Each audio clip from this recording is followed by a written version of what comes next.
What is cell respiration? Well, cell respiration is a chemical process. It occurs, of course, in cells, and it should not be confused with the respiratory system. Like, for example, the lungs. I mean, that's called also the ventilation system, and it has nothing to do with cell respiration.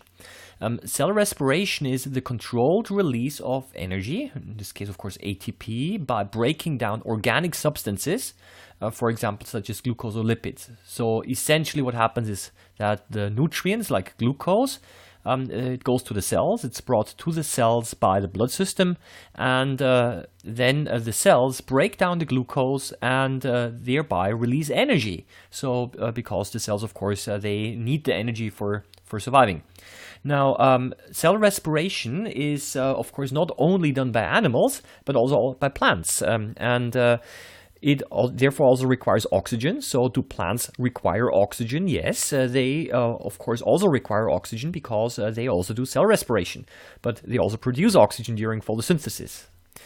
And there's so-called aerobic cell respiration. This requires oxygen, and there's also something called anaerobic cell respiration, which does not require oxygen. And I'm going to talk about both of them because both of them have advantages and disadvantages.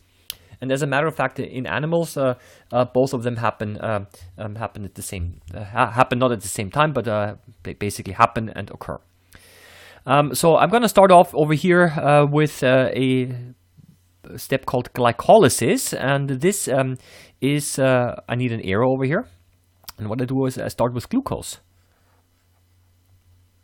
And in the cell, the glucose is broken down by the process called glycolysis. Into substances that are called 2 molecules of pyruvate. Now, what is that? Well, it's simply a chemical substance. That is the end product of glycolysis. And glucose is a 6-carbon substance, C6. And if we make 2 pyruvates, then of course we make 2 times a C3 substance, because 2 times 3 is 6, and glucose is also has 6. So we're chopping up glucose, and this process releases energy in the form of ATP, little ATP. Little ATP. So we break down the glucose, and we produce a little bit of ATP, and this glycolysis happens in the cytoplasm of the cell. In reality, it's a pretty complicated process. So what I'm doing over here right now is I'm simply telling you what goes into glycolysis and what comes out of it. I'm not talking about the steps of glycolysis itself, which is at this level not important yet.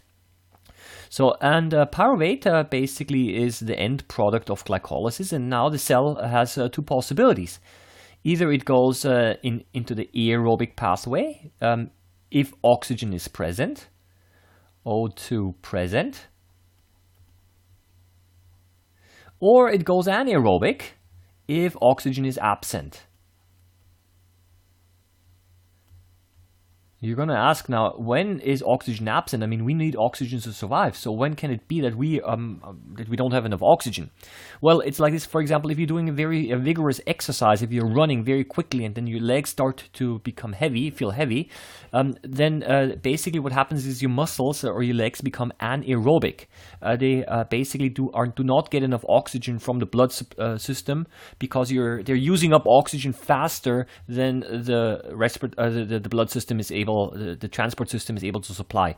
So this is the reason your muscles become anaerobic.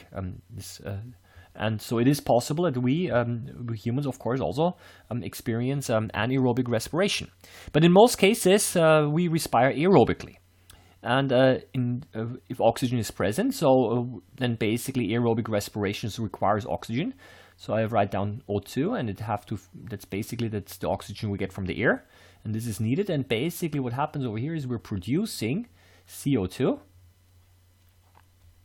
we're producing H2O, water, and lots of ATP. That's the real advantage here, okay? Now you're going to ask, how many carbon dioxides do we actually produce? Well, we're actually putting in 6 carbons in here, so we must get 6 CO2s out. And over here we also produce 6 waters, and we have to put in 6 oxygens if you want to be stoichiometrically correct. Okay, so that is really the cool thing here. Okay, we can make a lot of ATP, and the glucose now is where? Where is the glucose? Well, it's not there anymore. It's burned up and floating around, and we're exhaling it. So essentially, what I'm always saying is the lunch we've eaten or the breakfast we've eaten in the morning basically is respired and ultimately ends up in the form of CO2 in the air. So we're actually, we're inhaling the other people's former lunch, if you would like to see it like that. That is basically the advantage, and this basically happens most of the time. However, when you're doing a strong activity, vigorous exercise, and so on, your legs, basically your muscles use more oxygen than your body is able to supply, and the body switches over to anaerobic respiration.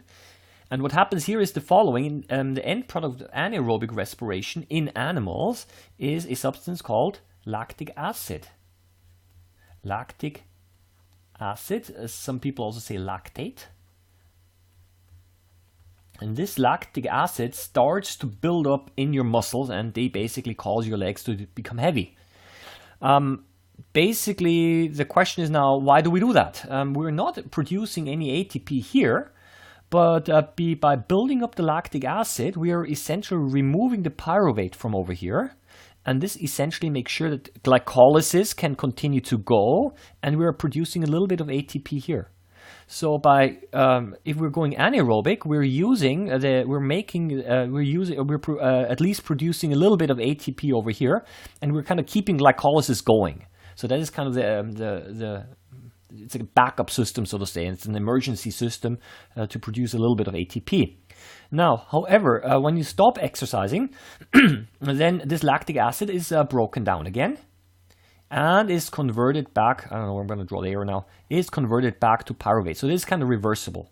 Yeah? So maybe I should actually draw the arrow not down here, but I should maybe draw the arrow up here to make this a little bit clear. So, okay, so the lactic acid can be converted back again, and we're back to pyruvate, of course, and then it goes on into the aerobic pathway, and you have lots of ATP produced again. So, however, important is that this one over here, this process over here, this lactic acid formation occurs only in animals. That is kind of important, okay? So we humans are being animals, we do that. However, there is another thing that you have to know. I did not add the box now, so what I'm going to do now is you might want to add another anaerobic box down here somewhere. You know what, I'll just add it myself, who cares? It's anaerobic. That's a second possibility, and we go from pyruvate, absence of oxygen. And what we're doing is over here we're producing ethanol, or also known as ethyl alcohol,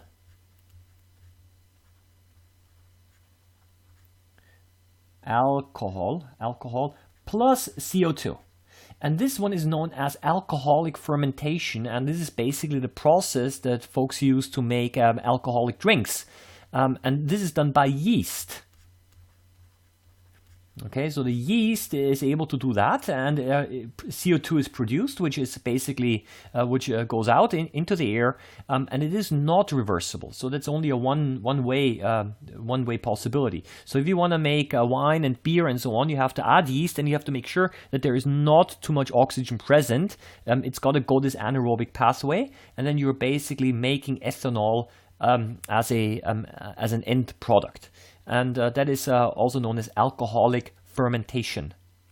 I don't have space now, so this is called fermentation.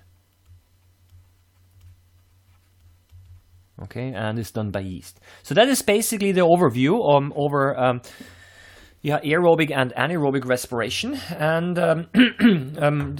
basically in the next foil, I'm going to now tell you where these, I'm going to compare them a little bit. Okay, so let's move on. So here there is a nice comparison table. You should already be able to fill out many of these things already.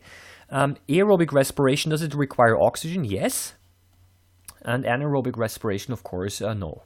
That's probably one of the most important criteria, because that's a name-giving criterion. The amount of ATP produced in aerobic respiration is low. No, high.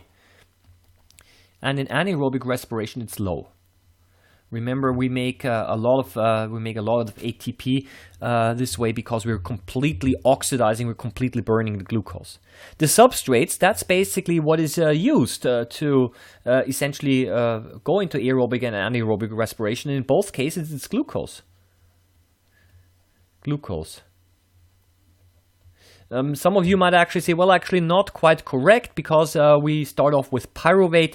Yeah, it kind of depends where you essentially define the beginning of aerobic or anaerobic respiration, if you want to include glycolysis with it or not. So that's a little bit a question of definition here. Now, what is formed? The products. In aerobic respiration, you are forming, of course, water, H2O. You're forming CO2, and quite a lot of CO2, quite a lot of water. And over here in anaerobic respiration, what you're doing is you're forming, in animals, you're forming lactate. And in yeast, you're forming alcohol, ethyl alcohol, ethanol, some folks also call that, plus CO2. So that is the thing. Which is, yeah, and there's still another difference over here. This one, of course, in animals, the lactate production is reversible, because it can go back again to pyruvate, and then, and this one is not reversible. And the place where does it happen? Aerobic respiration happens in mitochondria. Maybe you've already heard that mitochondria are the powerhouses of the cell. Now you know why. Because the mitochondria produce a lot of energy. They don't produce energy, they release energy in the form of ATP. And anaerobic respiration occurs in the cytoplasm. Now, I know that some of you are going to say, well, it's actually not quite correct, because if you consider glycolysis being part of aerobic respiration, then if this is the case, then it starts off also in the cytoplasm. Okay, so that is a little bit a question of definition again. And I just realized that I did not give you the formula for aerobic respiration yet. So I'm going to do this as well, because you need that. So we start off with glucose. I'm just going to write this down here. C6H12O6. That is glucose. We need 6 molecules of oxygen, 6O2. And what are we producing? We're producing 6. It's supposed to be 6 CO2 plus 6 H2O and lots of ATP plus much ATP. Okay, so this is the overall formula for aerobic cell respiration, and you should know that. Okay, that's an important one. And at the end here is we don't have any more glucose left over, but all the carbons of the glucose can be found in the CO2, which is ultimately exhaled by our body and is basically then given off. That's our waste product. Okay, and this water that is formed is, of course, becomes part of the rest of the water which you find in our body. Okay, so that's basically it for right now. Okay, so this is a pretty important chapter which explains a very relevant and basic biochemical process that occurs in cells.